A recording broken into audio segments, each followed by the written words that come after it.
This Radhika गौर और आज शुरू करेंगे हम अपना एक नया टॉपिक। तो ये टॉपिक जो है वो है संख्या रेखा पर वास्तविक संख्याओं का निरूपण।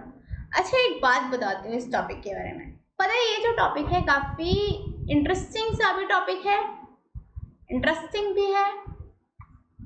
दूसरी चीज़ ये है काफ़ी कम टीचर्स इस टॉपिक को पढ़ाते हैं। बट हाँ, हम क्योंकि आस विद्यालय के साथ आप जुड़े हुए हैं तो आपको हर एक टॉपिक के बारे में डिटेल से समझाया जाएगा। तो सिर्फ 3 क्वेश्चंस को लेके मैं इस टॉपिक को बहुत ही शॉर्ट इंटरवल में ख़त्म करने की कोशिश करूँगी और उम्मीद करूँगी आपको ये टॉपिक समझ में भी आए और इंटरेस्टिंग तरीके से समझ में आए। क्लियर? तो चलिए अभी हम अपना ये सेशन नंबर 5 दैट इज संख्या रेखा पर वास्तविक संख्याओं का निरूपण शुरू करते हैं और सीखते हैं कि हम कैसे किसी भी संख्या रेखा पर वास्तविक संख्याओं को निरूपित कर सकते हैं। तो चलिए शुरू करते हैं। देखिए, क्वेश्चन आपका बहुत सिंपल सा है बट आपका जो आंसर है वो सिंपल बिल्कुल भी नहीं है। तो क्वेश्चन आपका ये है कि आपको एक संख्या रेखा दी हुई है, क्लियर, उस पर आपको 5 दशमलव स्थानों तक अर्थात 5.3777 तक, ठीक है, 5.37 का क्या करना है, निरूपण करना है। ठीक है, 5.37 के बार को निरूपित करना है। कहाँ तक करना है? 5 दशमलव स्थानों तक। ठीक है, तो चलिए इसे शुरू करने से पहले हम एक बार इसकी थ्योरी समझ लेते हैं और उसके बाद मैं आपको समझाऊंगी इसका फिगर। तो देखिए, एक बार हम यदि सपोज करें, ठीक है, हम क्या लेके चलते हैं, हम ये लेके चलेंगे कि एक बार हम उत्तरोत्तर आवर्धन करते हैं और उस वास्तविक रेखा के भागों की लंबाइयों में उत्तरोत्तर कमी करते जाते हैं जिसमें 5.37 स्थित है। सबसे पहले हम क्या देखते हैं कि 5 और 6 के बीच 5.37 स्थित है। अगले चरण में हम 5.37 का 5.3 और 5.4 के बीच स्थान निर्धारण करते हैं। सिंपल सी बात है, यदि आपके पास कोई रेखा है तो आपको पता है कि 5 और 6 इसके बीच में ही होगा आपका 5.37। अच्छा, दूसरी चीज़ आपको ये भी पता है कि 5.3 और 5.4 के बीच में होगा, तो 5.3 और 5.4 इसके बीच में होगा आपका 5.37। क्लियर? निरूपण को और अधिक परिशुद्ध रूप से देखने के लिए हम वास्तविक रेखा के एक भाग को 10 बराबर भागों में बांट देते हैं। तो हम क्या करेंगे कि जो हमारा वास्तविक रेखा है उसके भागों को 10 बराबर भागों में बांट देंगे। आवर्धन शीशे से, मतलब जो हमारा प्रिज्म होता है या फिर हम कह सकते हैं जिससे हम एक क्या कर सकते हैं, जिससे हम किसी भी छोटी चीज़ को बड़ा करके देख सकते हैं। तो हम क्या कर देंगे, उसको कहते हैं आवर्धन शीशे। तो आवर्धन शीशे से हम देखेंगे कि 3.37 और 3.38 के बीच में क्या स्थित है, 3.37 स्थित है। तो मतलब ये कि यदि यहाँ पे 5.37 है और यहाँ पे 5.38 है तो इनके ही कहीं बीच में हमारा 5.37 का बार स्थित है। क्लियर? 5.37 को और अधिक परिशुद्ध रूप से देखने के लिए हम 5.377 और 5.378 के बीच के भाग को पुनः 10 बराबर भागों में बांट देंगे। जब हम इसे फिर से 10 बराबर भागों में बांटेंगे तो हम क्या देखेंगे कि 5.37 का निरूपण देखते हैं। ठीक है, अभी ये देखिए मैं आपको फिगर से समझाती हूँ। अभी तक आपने थ्योरी से समझा। देखिए, सबसे पहला काम हमने क्या किया, हमने ये वाला फिगर देखिए, फिगर नंबर 1। 5 और 6 के बीच में, क्लियर, 5 और 6 के बीच में हमने 10 बराबर भागों में बांट लिया। हमने देखा कि 5.3 और 5.4 यहाँ आते हैं और यहाँ कहीं बीच में, इन दोनों के बीच में हमारा 5.37 होगा। क्लियर? अब आते हैं हम फिगर नंबर 2 पे। हमने यहाँ क्या देखा, हमने देखा कि अब हमने क्या किया, 5.3 और 5.4 के बीच में 10 भाग कर लिए, मतलब 5.31, 5.32, 5.33 इस तरीके से हमने 10 भाग किए। तो हमने देखा कि 5.37 और 5.38 के बीच में कहीं हमारा 5.37 आता है। क्लियर? अब हमने क्या किया, अब हमने 5.37 और 5.38 के बीच में भी 10 भाग कर लिए बराबर बराबर के। क्लियर? अब हमने क्या देखा कि 5.377 और 5.378 के बीच में कहीं आता है हमारा 5.3775। तो अब हमने क्या किया, अब हमने फिर से 5.377 और 5.378 के बीच में 10 भाग कर लिए, तब हमें मिलेगा कि यहाँ पे हमारा कहीं 5.3777 अवेलेबल होगा। तो इस तरीके से हम संख्या रेखा पर इसे दर्शा सकते हैं। तो आई होप आपको ये चीज अच्छे से समझ में आ गई होगी। इसका कैसे हम इसको देख सकते हैं, एक आवर्धन शीशे का इस्तेमाल करके ही हम इस सवाल को समझ सकते हैं। क्लियर? आपको एक सवाल अच्छे से समझ में आया ना? चलिए 2 और सवाल हम इससे रिलेटेड करेंगे ताकि आपको ये चीज समझ आ जाए।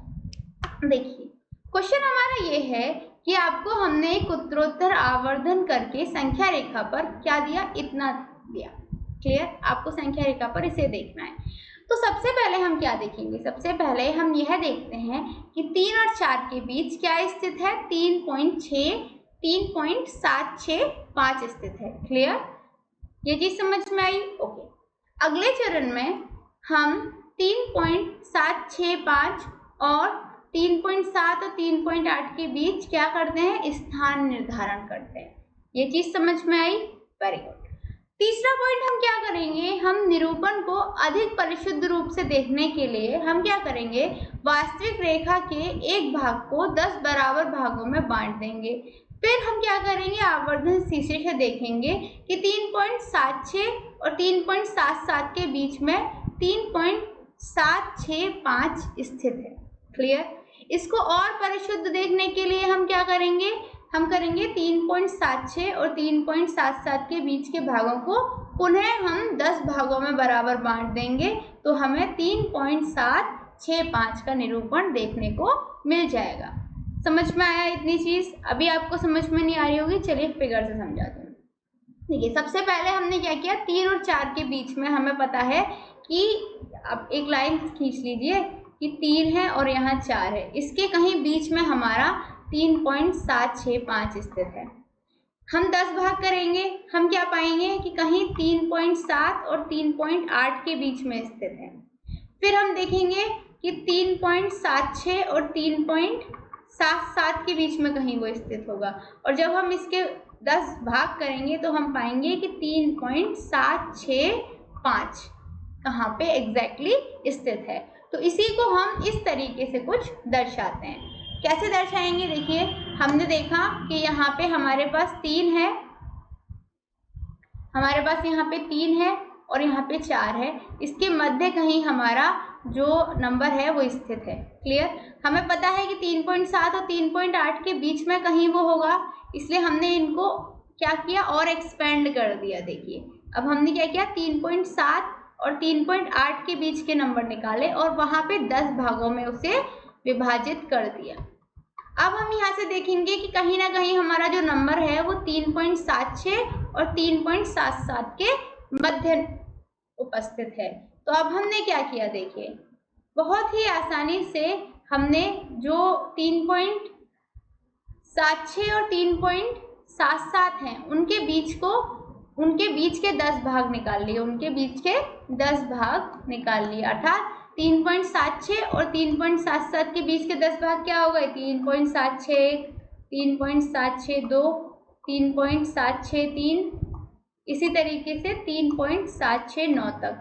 जब आप ऐसे जाएंगे तो आपको बीच में एक नंबर और मिलेगा, क्या मिलेगा, 3.765, और यही नंबर तो हमें दर्शाना था। तो हम कह सकते हैं कि यहाँ पे एग्जैक्ट इस पॉइंट पे हमारा 3.765 उपस्थित है। तो देखा आपने कितनी आसानी से हमने इस सवाल को हल कर दिया। तो इसी तरीके से होता है, आपको क्या करना है, आपको कोई भी 2 नंबर दिए गए हैं, आपको देखना है कि आपका जो नंबर है वो किन 2 नंबरों के बीच में उपस्थित है। फिर आप उन 2 नंबर को और भी मैग्नीफाइंग ग्लास से देखते चले जाएंगे, आवर्धन शीशे से देखते चले जाएंगे। और यदि देखिए सिंपल एग्जांपल समझते हैं, यदि आपके पास ये पेन है और आपको इसके बीच में कोई पॉइंट निकालना है, आपको ये पेन दिख रही है, बट यदि आपको यहाँ पे कोई पॉइंट देखना है तो आपको क्या करेंगे, आप इसको अपने पास लेके आएंगे और देखेंगे, तब आपको कहीं वो एक छोटा सा पॉइंट मिलेगा। इसी तरीके से ये हमारी नंबर लाइन है, यदि इस पे हमारे पास 3 और 4 उपस्थित था ठीक है। तो 3.765 को देखने के लिए हमें मैग्नीफाइंग ग्लास का यूज करना पड़ेगा और फिर हम ध्यान से देखेंगे कि कहाँ पे 3.765 उपस्थित है, एग्जैक्टली किस पॉइंट पे उपस्थित है। और इस तरीके से जैसे मैंने आपको सिखाया कुछ इस तरीके से हम उसे दर्शा सकते हैं। समझ में आया? तो चलिए एक और क्वेश्चन करते हैं। क्वेश्चन हमारा ये है कि 4 दशमलव स्थानों तक संख्या रेखा पर हमें 4.26 को देखना है। कितने तक? 4 दशमलव स्थानों तक। तो सबसे पहले तो देखिए 4.26 को यदि हम 4 दशमलव स्थानों तक लेके जाएंगे तो क्या लिखेंगे? 4.2626। क्लियर? तो देखिए सबसे पहले हम देखते हैं कि 4 और 5 के बीच 4.2626 स्थित है। अगले चरण में हम 4.2626 का देखेंगे कि वो 2626 किसके बीच में होगा? 4.2 और 4.3 इनके बीच में निर्धारित होगा। क्लियर? निरूपण को और अधिक परिशुद्ध रूप से देखने के लिए हम वास्तविक रेखा के इस भाग को 10 बराबर भागों में बांट देते हैं। कितने भागों में? 10 बराबर भागों में बांट देंगे और आवर्धन शीशे से यह देखते हैं कि 4.26 और 4.27 के बीच में एक और नंबर स्थित है, 4.2626। क्लियर? निरूपण को और अधिक परिशुद्ध रूप से देखने के लिए हम 4.26 और 4.27 के भागों को पुनः 10 भागों में बांट देते हैं और आवर्धन शीशे से देखते हैं कि 4.262 और 4.263 के बीच में कहीं हमारा 4.2626 स्थित होगा। अब हमें और भी ज्यादा परिशुद्ध तरीके से देखना है तो हम क्या करेंगे? 4.262 और 4.263 के बीच में जो भाग हैं उनके बीच में भी हम 10 भाग करेंगे। फिर हमें एग्जैक्ट जो नंबर है उसका एग्जैक्ट जो प्लेस है 4.2626 वो ज्ञात हो जाएगा। तो चलिए देखते हैं कि इस सवाल को हम संख्या रेखा पर किस तरीके से दर्शाते हैं। देखिए सबसे पहले हमारे पास 4 और 5 नंबर हैं, 4 और 5, और हमें पता है कि 4.2626 कहीं इन दोनों नंबरों के बीच में ही होगा। जब हम इसको 10 भागों में डिवाइड करते हैं तो हम ये पाते हैं कि 4.2 और 4.3 के बीच में कहीं हमारा ये जो नंबर है, सपोज कर लिए A, वो उपस्थित होगा। क्लियर? जब हमें ये पता चल गया कि A 4.2 और 4.3 के बीच में उपस्थित है तो हम क्या करेंगे? 4.2 और 4.3 के बीच के 10 नंबर निकालेंगे और वो 10 नंबर निकालने आसान है। 4.21, 4.22, इस तरीके से हम इन नंबरों को लिख सकते हैं। जब हम ऐसे लिखेंगे तो हम क्या पाएंगे कि 4.26 और 4.27 इनके कहीं मध्य हमारा जो नंबर है A वो उपस्थित है। क्लियर? ये चीज़ आपको समझ में आई? अब जब हमें ये भी पता चल गया कि हमारा नंबर कहाँ उपस्थित है तो हम क्या करेंगे? इसको थोड़ा और सॉल्व करने की कोशिश करेंगे। हम 4.26 और 4.27 के बीच के नंबरों को निकालने की कोशिश करेंगे। जब इसके हम 10 भाग करेंगे तो हमें प्राप्त होगा कि 4.262 और 4.263 इनके मध्य कहीं हमारा जो A नंबर है वो उपस्थित है। अभी हमने इतना देखा, अब हम क्या करेंगे? और भी मैग्नीफाइड ग्लास का यूज करेंगे और इससे भी एक कदम आगे बढ़ के देखने की कोशिश करेंगे कि जो एग्जैक्ट प्लेस है हमारे नंबर का वो कहाँ है। तो अब देखिए अब हम क्या करते हैं। सिंपल सी बात है, जब हमें पता चल गया कि 4.262 और 4.263 के मध्य कहीं हमारा A नंबर जो है वो उपस्थित है तो हम 4.262 और 4.263 इनके बीच 10 भागों में इनको बांट देंगे। जब हम इन्हें 10 भागों में बांटेंगे तो हम क्या पाएंगे कि जो नंबर है वो यहाँ पे उपस्थित है, 4.2626। यही हमारा नंबर था, यही हमें चाहिए था। तो एग्जैक्ट पोजीशन हमारी क्या हो गई? ये हो गई। ठीक है, ये हमारी एग्जैक्ट पोजीशन हो गई इस नंबर की। तो आपने देखा कितनी आसानी से हमने इस सवाल को हल कर दिया। तो यही तरीके होते हैं और इन्हीं तरीकों का हम इस्तेमाल करते हुए जाते हैं जब तक हमारा सवाल हल नहीं हो जाता। तो सबसे पहले हमें क्या देखना होता है कि कौन से दो नंबर हैं जिनके बीच में हमारा नंबर उपस्थित है, और फिर हम मैग्नीफाइंग ग्लास का इस्तेमाल करके उन नंबरों के और भी अंदर झांकते हुए चले जाते हैं और हमें जो हमारा नंबर है उसका एकदम एग्जैक्ट और सटीक पोजीशन पता चल जाता है। तो उम्मीद करती हूँ ये चीज़ आपको बहुत अच्छे से समझ में आई होगी। तो आज हमने क्या पढ़ा what did we learn today? आज हमने पढ़ा कि जो मैग्नीफाइंग ग्लास है उसका इस्तेमाल करके हम संख्या रेखा पर वास्तविक रेखाओं को कैसे निरूपित कर सकते हैं और हमारी निरूपित की हुई संख्या रेखा की एग्जैक्ट पोजीशन क्या होगी वो हम कैसे मैग्नीफाइंग ग्लास का इस्तेमाल करके निकाल सकते हैं। साथ में ही हमने देखा कि कैसे फिगर का इस्तेमाल करके हम उन्हें दर्शा सकते हैं। तो उम्मीद करती हूँ आपको आज का ये सेशन बहुत पसंद आया होगा। मिलते हैं अगले किसी और सेशन में, तब तक के लिए शुक्रिया एंड